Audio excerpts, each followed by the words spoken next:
Good morning, children. Welcome to Little Scholars Public School online classes.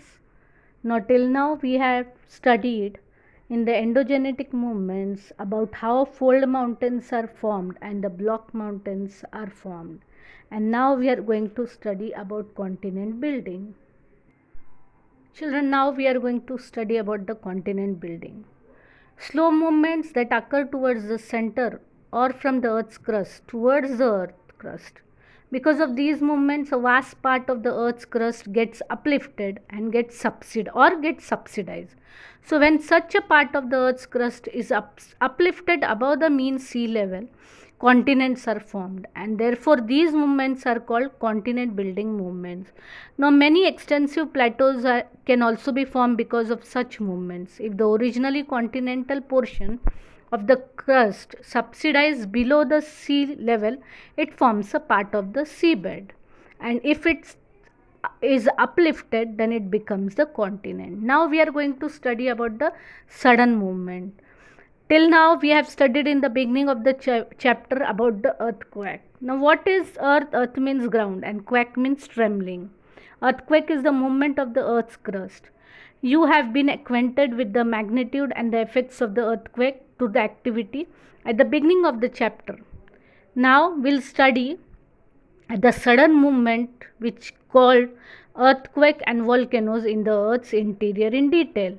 Now, children, you must have stood on the railway station or railway platform near the railway track, and you experience a trembling near the as the train passes. Yes, very speedily. So, when we find these tremors, so these when a or tremors are felt when a heavy vehicle crosses a bridge in speed. These examples can give us the estimate of the tremors caused by the earthquake. Now, earthquake, because of the movement occurring in the interior of the earth, tremendous tension is created in the earth's crust, and when the tension goes beyond limits, means the energy is released in the form of waves. This results in trembling of the earth's surface. For example, earthquake occurs, the magnitude of the earthquake is measured by Richter scale. Now, causes of earthquake. Why earthquake is caused? As I told you before, we or these earth's crust, there are 7 major plates. These major plates are Indo-Australia, Africa, Eurasia, North America, South America, Pacific, and Antarctic are the 7 major plates. The Earth's crust is made up of such plates, and when these plates are now these oceans and continents are spread over these plates, and because of the compression and tension formed in the interior, these plates move in various directions. Now, when the moving of the plates happens, earthquake causes. When the plates collide with each other, earthquake happens. When plates are sliding one below the other, then also earthquake happens. Then forming of fractures or cracks in rock layers due to tension in the interior of the earth, this also causes earthquake, and occurring of volcanic eruption also causes earthquake. So children, now we'll study about the focus and epicenter. What is the focus and epicenter? Now children, as you see the figure 2.12, that is types of seismic waves. In this figure, if we see the focus is given, yes, and epicenter is given on the earth's crust. Now what is this focus and epicenter? Now, as a lot of tension is created under the earth's crust, and this tension at one place is created and it keeps on accumulating, that place high energy is released at that place where this tension mounts up. This is called as the center of the earthquake, and this is the focus or hypocenter. Now these energy waves scatter in all the direction from this center, and they move to all the places. The place on the earth's surface where these energy waves reach first is called the epicenter of the earthquake, and it is the nearest place on the earth's surface from the focus, and it experiences the first tremor coming from the below the Earth's crust. The epicenter is perpendicular to the focus. Now, when the tension is released at the focus, the release energy travels in all the directions. This energy comes towards the Earth's surface in the forms of waves. And these seismic waves can be divided into three types, that are primary, secondary, and surface waves. Now, we'll see what are these primary waves. These are the first waves to reach to the surface of the earth after the energy is emitted in the earth's interior. They travel at a very fast speed from the focus of the earthquake in radial direction. Now, particles in the rock move in the direction of waves to and fro, means they move forward and backward. These waves move forward and backward, and these waves can travel through all the three states, maybe liquid, solid, and gaseous. But while traveling through liquid medium, their direction gets changed. As the liquid is moving, that way the direction will be of that waves. It is because of the primary waves that the buildings on the earth's surface move back and forth when earthquake happens. Now we'll see the S waves or the secondary waves. These waves are the waves which reach the earth after the primary waves. These are called secondary waves. These waves scatter in all the directions from the focus of the earthquake, and their speed is lesser than the P waves, that is primary waves. The particles lying in the way of these waves move up and down and in the direction of energy transfer. Now, these waves can travel only to the solid medium, and they get observed as they enter the liquid medium. So, the buildings on the earth's surface move up and down because of these waves, and they are more destructive than the P waves, that are primary waves. Now, we will see the surface or the L waves. These waves are generated after the P and S waves and reach to the epicenter after the P and S waves. They travel in the direction of the circumference of the earth along the crust. They are highly destructive. Now, children, we have seen the picture of the seismogram. Now we are going to study about it. This instrument is a graph showing the movement of seismic waves which can be generated. Or after studying this graph, the magnitude of the earthquake is known. Means what type of, how much the speed was there, or how much the Richter scale was there. It is measured in this seismogram about the earthquakes.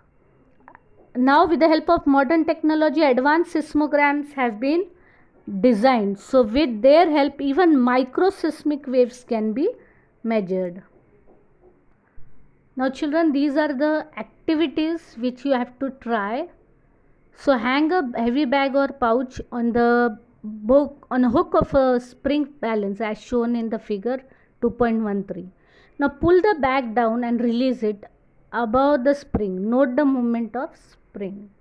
Now, as shown in this picture also, use a rope and see if you give a jerk what happens to the rope.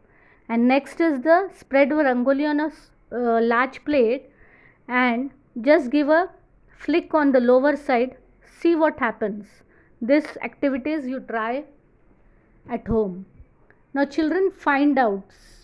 This you have to complete activity in your notebook. Now, effects of earthquake.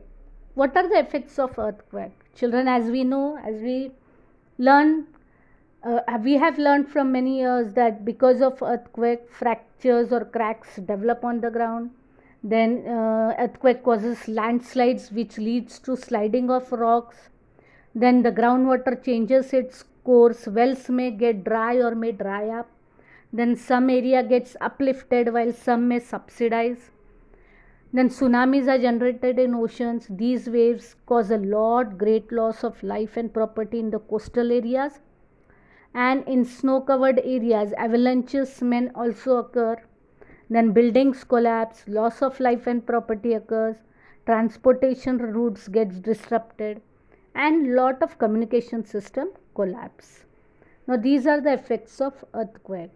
Now, give it a try. This you have to do, children. You have to complete this. Now, we'll study about the volcanoes. Hot, solid, liquid and gaseous materials are thrown out from the mantle of the earth onto the earth's surface. This process is called as volcanic eruption. During this process, ash, water vapor, various type of poisonous and inflammable gases, hot molten magma, all are thrown out from the volcano on the earth's crust, and when the molten magma comes out on the earth's surface, it is called as lava. On the basis of the type of eruption of the lava, volcanoes can be divided in these types. There are two types, that is central type or conical volcano, or the fissure type of volcano. What is central type or conical volcano? Now, during eruption, the molten magma which comes out of the earth through a pipe like vent inside the earth, that is,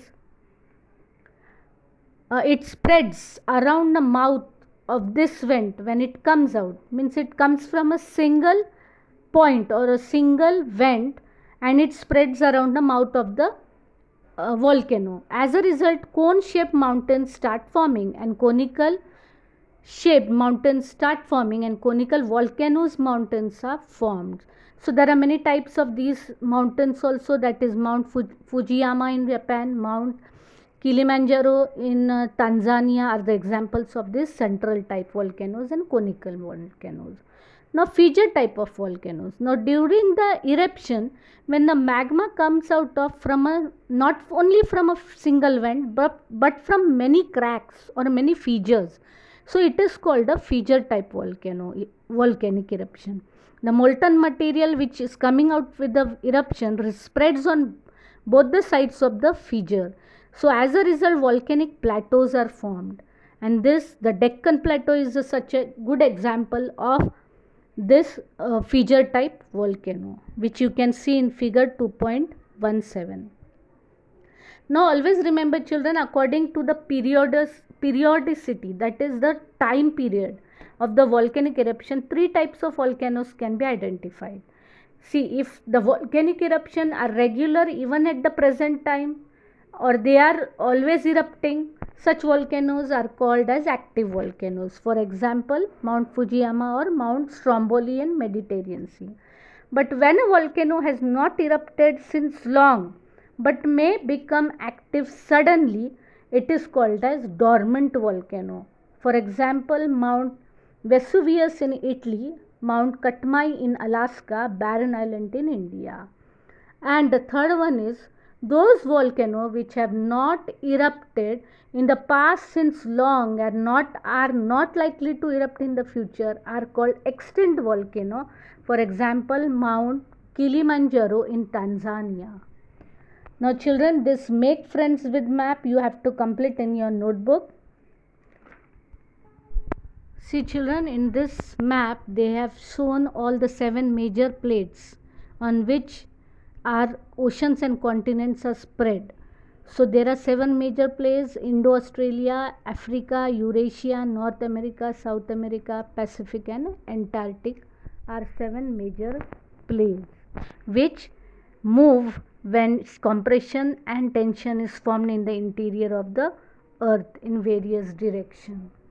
See children, in this map they have shown the plate boundaries which are directly related to the areas of earthquake and volcanoes, and similarly the earthquake zones are also shown on the border areas. The part of the plate boundary which slides under the earth subdues, earth crust subdues, and there is a loss of material. Such boundaries are called plate consuming, that is subduction, which are going under. In areas where new material is coming up on the earth's crust, they are called plate creating constructive boundaries, which from the earth's crust the material is coming upside on the earth's crust from the interior of the earth, so that is called as constructive boundaries. Both the process happen continuously and they are shown in this map. Now we'll see the effects of volcanoes. Children, as we know, loss of life and property is there, as earthquake also happens and volcanoes also happen, and sometimes tsunamis get generated due to volcanic eruptions occurring below ocean floors. Now dust, smoke, ash gases, poisonous gases, water vapor, etc., all remain in the atmosphere for a long time after the volcano's eruption. And because of this, there is imbalance in the environment. Land may become fertile due to volcanic ash. Whatever the ash comes out from the volcanoes and spreads on the mountains or on the uh, part where the above the earth's crust, that part or that land becomes fertile. Many minerals are found near the earth's surface because of lava. Then new land is formed due to volcanic eruption, or at times an island may even disappear. Now lakes are formed at the mouth of the craters of dead volcanoes when rainwater accumulates in them. Craters means hole because of explosion. Lakes are formed. If hole is prepared, then there water accumulates and lakes are formed. Now here in this picture, this is the Barren Island in Andaman. This Andaman and Nicobar Islands are located to the southeast of mainland of India. On this group of islands, that is archipelago, lies the Barren Island, and India's only active volcano. This volcano was dormant or was sleeping for a long time, but in February 2017 it started erupting. Mainly dust, smoke, and mud is coming out of this eruption along with some lava. But it had started erupting. Okay, children, we have completed this chapter here, and in next session I'll send you the exercises of this chapter.